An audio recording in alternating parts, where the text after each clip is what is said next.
ọmọ Òkè Ògùn ní tilé toko àsìkò tá a ti ń retí mọ̀ ló tó ti dé kí gbogbo ọmọge tó rẹwà lẹ́wàdún rí dùn wò tán láwọ̀ tó omi alàgbà tán jẹ́ ọmọ ní àwọn ìlú wa ní Òkè Ògùn lápapọ̀ àsìkò tó láti túyáyá jáde láti kópa nínú ìdíje omidan Òkè Ògùn 2024 àwọn èyí tá a ṣe sẹ́yìn lẹ́ǹkan sára sí tọ̀tẹ̀ yìí tún máa lóyin ládùn yà lára ọ̀tọ̀ nígbà tí omidan tó bá gbígbà orókè tí ó máa lọlé pẹ̀lú 300,000 naira ẹni tó bá jẹ́ igbákejì àti ìkẹta àwọn náà tún máa lọlé pẹ̀lú ẹ̀bùn tó dín gírí ra fọ́ọ̀mù lónìí pẹ̀lú 5,000 naira kí o sì ta olúborí inú rẹ jí ẹ̀tún wá gbọ́ o àǹfààní àti yan àwọn èèyàn tó kójú òṣùwọ̀n láti gba àmì ẹ̀yẹ fún iṣẹ́ takuntakun tí wọ́n ń ṣe ó tún ti yọ ẹ lè pè ẹ fi mẹ́sẹ̀jì ránṣẹ́ tàbí WhatsApp Ajíbọ́lá lórí nọ́mbà yìí 0813-728-9834 àwọn onígbọ̀wọ́ ni Alhaji Aiki Dendebula àti Marathon Extra Bitters omidan Òkè Ògùn 2024 tọ̀tẹ̀ yìí yóò tún lárinrin.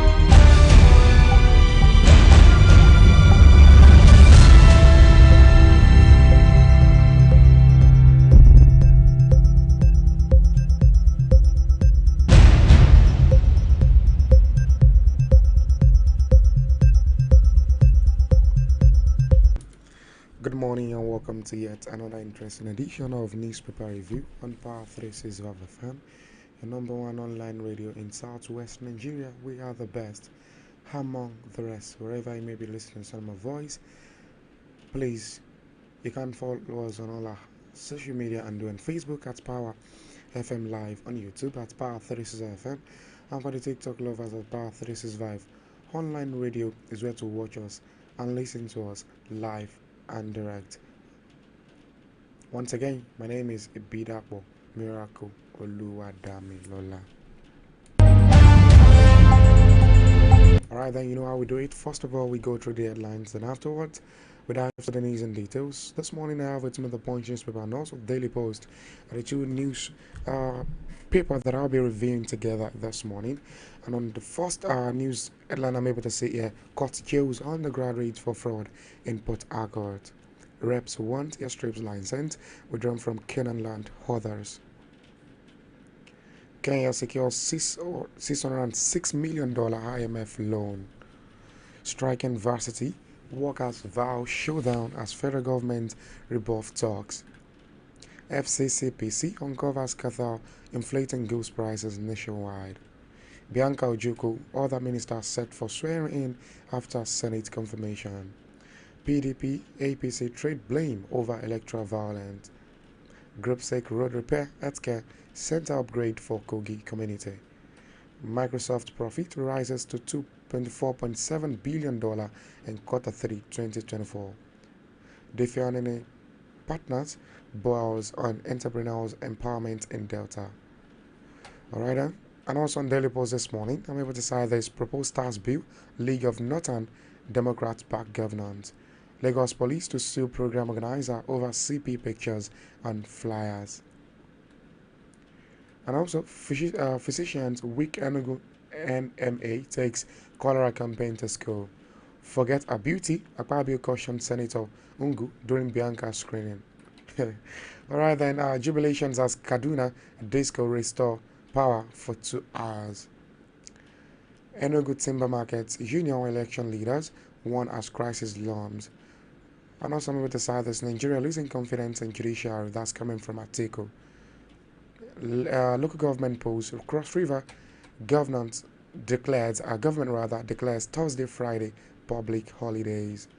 Alright, then we go on a short break, and while we're back from the short break, then we dive into the news and details. Don't touch it out. It is still newspaper review on Power365 FM.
back from that short commercial break. The first news story I'll be taking this morning: local government pulls Cross River.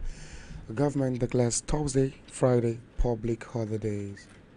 Cross River government has declared Thursday and Friday as public holidays to enable voters in the state to participate fully in the council election scheduled for Saturday, November 1st.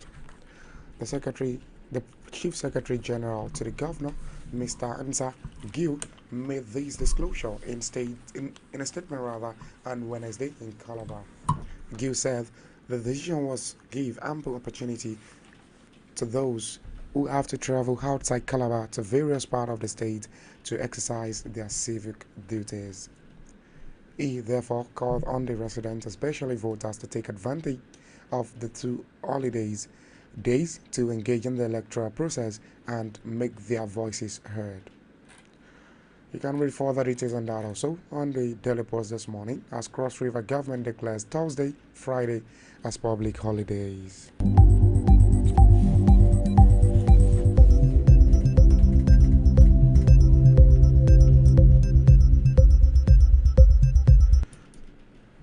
Nigerian losing confidence in judiciary. That's coming from Atiku.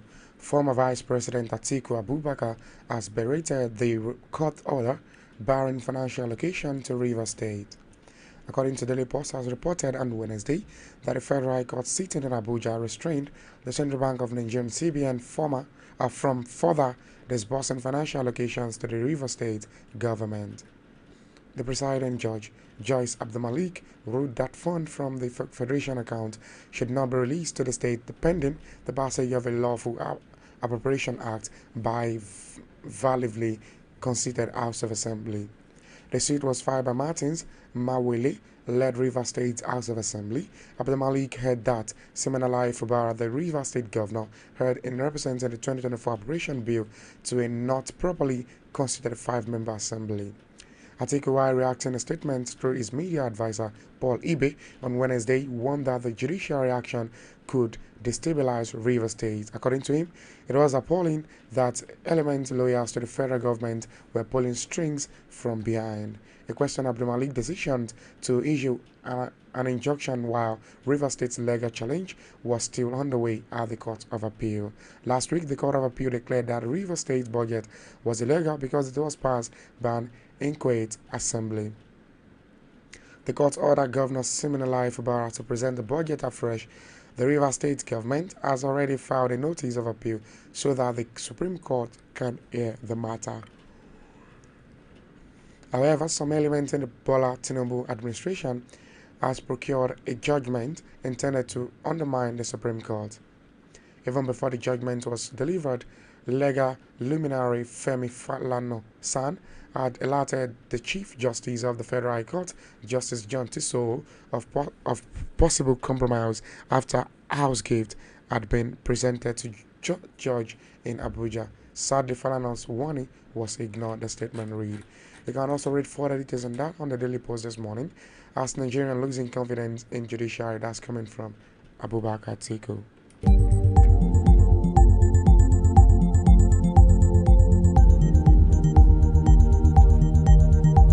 Enugu Timber Market Union election, leader won as crisis looms. Ahead of the Enugu Timber Market Union election slated for November 6, there are indications of a looming crisis. In a move to avert the trouble, a group made up of former chairman, former secretaries, headers, and leaders of thought in the Enugu Timber Union, New Era, Enugu South local government areas, addressed journalists in Enugu warning against imposition of candidates and violation of an age-long zoning arrangement. They called for a level playing field for every contestant, insisting that any move to introduce strange guidelines and disenfranchise anyone could lead to a crisis. Those present at the press conference were Chief Vincent Onya, former chairman, Chief Benjamin Nyogbo, former chairman, Chief Levi Obi, former chairman, Chief Ndubisi Nnamani, former chairman, Chief Sterling Nkewa, former secretary, among others. The main reason for the press briefing is to intimate the good people of Enugu State above the upcoming general election in the Union of the 6th November 2024 and resolve for a crisis-free election. Read further details on that on the Daily Post this morning, as Enugu Timber Market Union election, leaders won as crisis looms.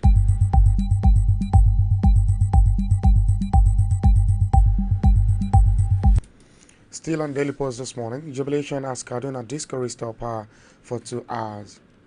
There was jubilation in some part of Kaduna State as at 9 p.m. yesterday, as at 9 p.m. yesterday, as Kaduna Electricity Distribution restored light for a few hours. The report recalls that Kaduna is one of the northern states that has suffered untold hardship following the blackouts that erupted days ago. Owing to the frustrating blackouts, several businesses that required electricity has closed shop. But on Wednesday, there was hope as power was restored for about 2 hours. Earlier, the transmission company of Nigerian TCN, Tunde Dimba, TCN General Manager of Public Affairs, confirmed that power was restored to at 4:56 p.m., stating that with the restoration, the Appeal Lafia 330 kV transmission in line is now also operational, enabling bulk power transmission to Lafia, Makurdi, Jos, Kaduna, Kano, Bauchi, and Gombe State. You can also read further details on that on Daily Post this morning. As jubilation as Kaduna Disco restored power for 2 hours.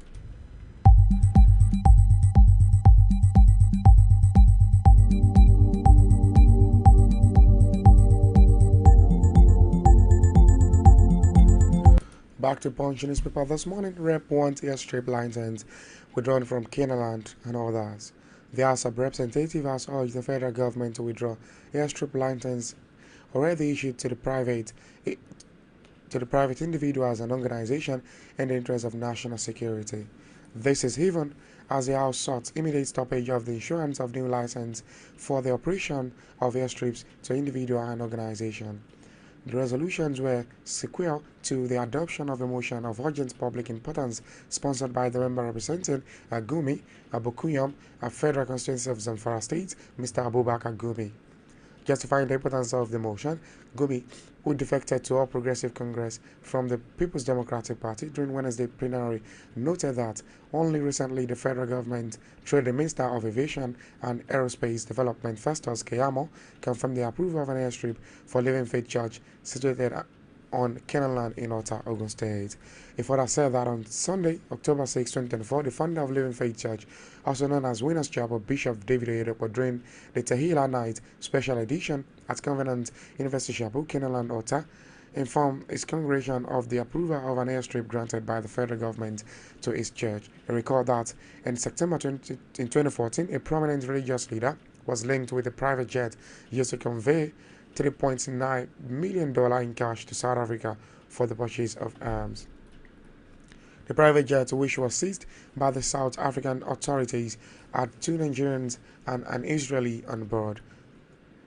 The House is actually concerned that the country currently experiences security challenges through illegal importation and proliferation of firearms and ammunition, importation of illicit hard drugs, coupled with the inability of our security agencies to pinpoint the source of supply of weapons to insurgents, kidnappers, and separatists that has massacred thousands of Nigerians across the country. You can also read further details on that on Punch's paper this morning, as Reps wants airstrips license withdrawn from Kenaland and others.